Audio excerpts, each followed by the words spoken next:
Hello जी, खमा गणिसा, स्वागत है आपका मेरे आज के न्यू व्लॉग में। और आज के व्लॉग में देखिए मैं बना रही थी गणगौर। कल सिंझारा है तो मैं आज ही गणगौर बना रही थी, क्योंकि कल नवरात्रि भी, स्थापना भी है। तो मेरे को लगता है क्या पता कल टाइम मिलेगा या नहीं, तो मैंने सोचा आज ही गणगौर बना लेती हूँ। तो मैं बना रही थी गणगौर। तो देखिए कैसी बनती है मेरी गणगौर। मैं बना ही रही थी तभी ये ना बीच में आ गए थे पार्लर में कस्टमर। तो मैं ना बीच में पार्लर के कस्टमर को अटेंड करने चली गई थी।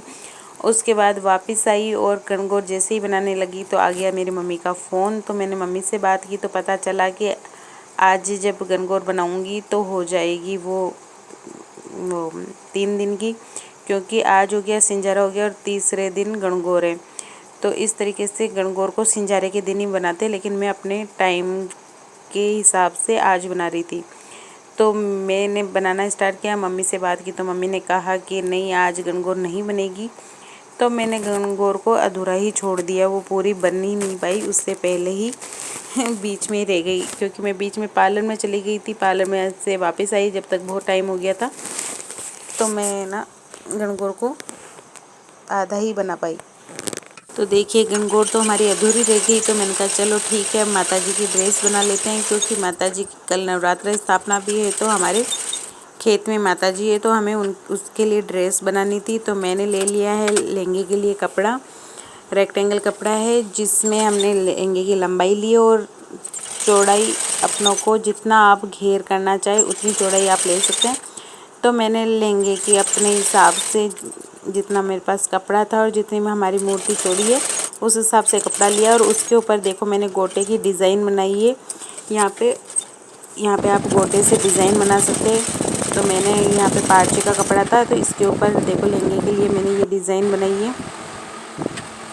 लहंगे के डिज़ाइन देखो इतनी मूर्ति है हमारी, तो उस हिसाब से मैंने बना लिया। और दोनों साइड से मैं क्या करूँगी, इसको तुरप दूँगी। और ये पीछे वाला हिस्सा है जहाँ पे मैंने सिर्फ सिंगल गोटे की पट्टी ही लगाई है, यहाँ पे ज़्यादा नहीं किया मैंने पीछे की साइड। तो देखिए ये हमारी लहंगे के लिए ये दोनों हिस्से तैयार हो गए, आगे पीछे का, क्योंकि ये हमारी मूर्ति घड़ाई वाली नहीं, सिर्फ पत्थर की मूर्ति है, तो इसमें नॉर्मली लगाना होता है। तो देखिए ये हमारे लहंगा तैयार हो गया है माता जी का। तो अब मैं करूँगी चोली की तैयारी। चोली के लिए ज़्यादा कुछ नहीं करना, एक चौकोर हमें कपड़ा लेना है, उसमें हल्की सी गोलाई, गले में गोलाई देनी है। और तो फिर मैंने क्या किया, यहाँ पे मैंने कुर्ती में भी जो ऊपर का हिस्सा है वहाँ पे भी मैंने गोटे की डिज़ाइन बनाई। गोटे की डिज़ाइन बनाने के बाद इसको भी मैंने देखो यहाँ पे स्लिप्स लगाने के लिए गोटे की लेस लगाई है मैंने। गोटे की लेस से मैंने दोनों बाजू को अटैच, दोनों आगे पीछे के हिस्सों को अटैच कर दिया। ये देखो चोली बन गई और ये बन गया हमारा लहंगा। तो इन दोनों को क्या करूँगी, मैं अटैच करूँगी। तो इसको जहाँ पे हमारा नेफा है वहाँ पे मैं देखो बराबर करके ऊपर वाली चोली को अटैच कर दूँगी, जिससे कि ये क्या है दोनों बार अटैच हो जाएंगी। तो देखिए ये मैं इसको अटैच कर रही हूँ। अब इसको देखो मैंने इस गोटे से ही मैंने ना डोरी भी इसकी गोटे की बना ली, और यहाँ पे मैं इसको फुंदे लगा दूँगी, लटकन लगा दूँगी। ये देखिए ये लटकन बना ली है मैंने। और ये देखिए हमारी माता जी की ड्रेस बनके तैयार हो गई है। कैसी लगी आप ज़रूर बताना। और यहाँ पे मैं रेडीमेड ओढ़नी लेके आई थी, ले रही हूँ हेलो जी, खमा गणिसा, स्वागत है आपका। ये हमारे धोलू बना, हम जा रहे हैं माता जी के, आज नवरात्र का पहला दिन है। ये देखिए हम पहुंच गए हैं खेत में। ये है हमारी माता जी का मंदिर। और अब हो रही है देखो यहाँ पे जोत। मैंने पोशाक पहना दी थी माता जी को, उसके बाद मैंने पूरी तैयारी करके यहाँ पे हम कर रहे हैं जोत। और ये देखिए कैसी लग रही है पोशाक, आप जरूर बताना।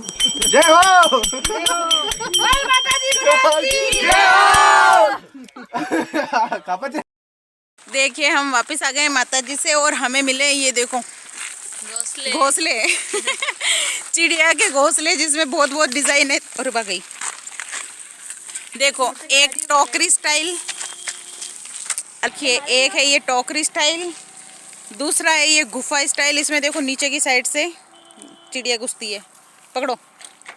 और तीसरा है ये देखो, इसमें साइड से घोंसला है घुसने का। ये नीचे कितनी मस्त कलाकारी है चिड़ियाओं की। माता जी से आने के बाद फिर हम लग गए थे अपने अधूरे काम पे। कल जो गणगौर माता हमारी अधूरी रह गई थी तो हमें उसे पूरा भी करना था, क्योंकि शाम को सिंजारा है तो गणगौर माता को की पूजा भी करनी है। तो मैं इसको पूरा करने के लिए लग गई थी काम पे। और ये देखिए गणगौर माता का श्रृंगार कर दिया है मैंने और फुल गणगौर माता को बना दिया है। अब आप ज़रूर बताइएगा कमेंट करके कि मेरी गणगौर बनी कैसी है। ये देखिए सोना ही सोना पहना दिया है इनको खूब सारा। ये देखिए कितनी सुंदर बनी है ना। आप कमेंट करके ज़रूर बताना मुझे कि मैं ही तारीफ़ कर रही हूँ या हकीकत में सुंदर बनी है। फिर नवरात्रे थे तो पहले खाना खाया और बहुत ज़्यादा थक गए थे, तो फिर हमने थोड़ी देर रेस्ट किया। और आज बिल्कुल मन नहीं था कुछ भी करने का, लेकिन गणगौर माता को पूरा सजाना ज़रूरी था। तो अभी देखो रात के बज रहे हैं 10 और मेरे को बनानी है गणगौर माता की ड्रेस, क्योंकि हमारे पास एक मूर्ति भी है गणगौरी सर की, तो उनके लिए भी ड्रेस बनानी थी। तो वो बनाना ज़रूरी है क्योंकि कल तो गणगौर है, फिर मैं सुबह सुबह ये बना नहीं सकती, तो मुझे अभी बनाना था।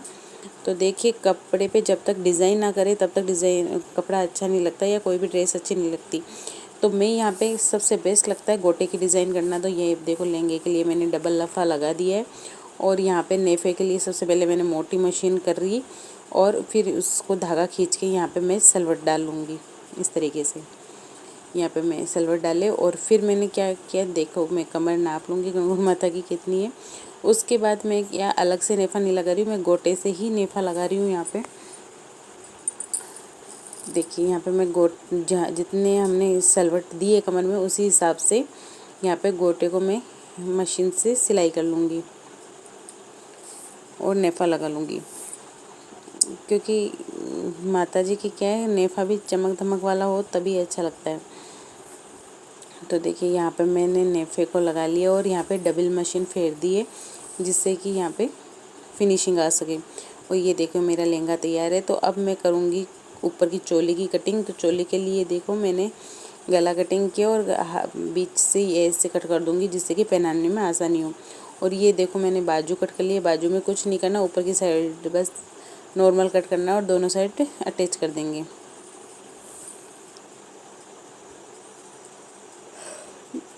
फिर उसके बाद क्या करूँगी, इसके गोटा लगा लूँगी चारों तरफ, क्योंकि आप अगर माता जी के किसी की भी ड्रेस बना रहे तो गोटा सबसे बेस्ट होता है। ये देखो लहंगा और ये हो गई हमारी छोटी सी चोली, देखो कैसी लग रही है अब बताना। फिर उसके बाद अब गणगौर की ड्रेस बन गई है तो ईसर जी की ड्रेस बनाना भी बहुत ज़रूरी है। तो मैं लग गई थी ईसर जी की ड्रेस बनाने के लिए और इसकी ओढ़नी और ईसर जी का साफ़ा मैंने बनाया था, लेकिन उसकी क्लिप नहीं आ पाई। तो ये देखिए फिर उसके बाद ये पिछले साल की थी तो इसका थोड़ा सा कलर फेड हो गया। तो मैंने क्या किया, यहाँ पे जहाँ पे कलर फेड हुआ है वहाँ पे थोड़ा थोड़ा मैंने कलर कर दिया, जिससे कि क्या है फिनिशिंग से अच्छे लगेंगे। तो यहाँ पे मैंने मेहंदी के लिए लाल रंग किया और बिंदी लगा दी रेड रंग की। और उनके गहने भी थोड़े से काले काले हो गए थे तो इनको भी मैंने गोल्डन रंग से वापस चमका दिया। तो ये देखिए हमारी गणगौर बन गई है।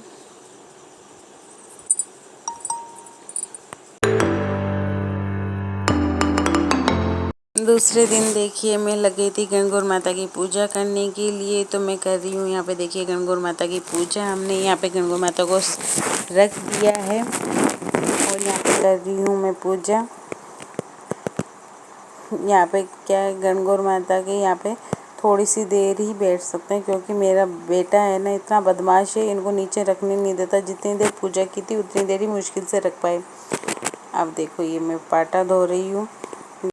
गणगौर की पूजा करना मेरे को बहुत ज़्यादा पसंद है, क्योंकि जयपुर में मेरा पीहर है तो जयपुर में बहुत ज़्यादा गणगौर को मानते हैं। तो हम वहाँ से गणगौर के फंक्शन को बहुत अटेंड किया, इसलिए सबसे फेवरेट त्यौहार है मेरा गणगौर।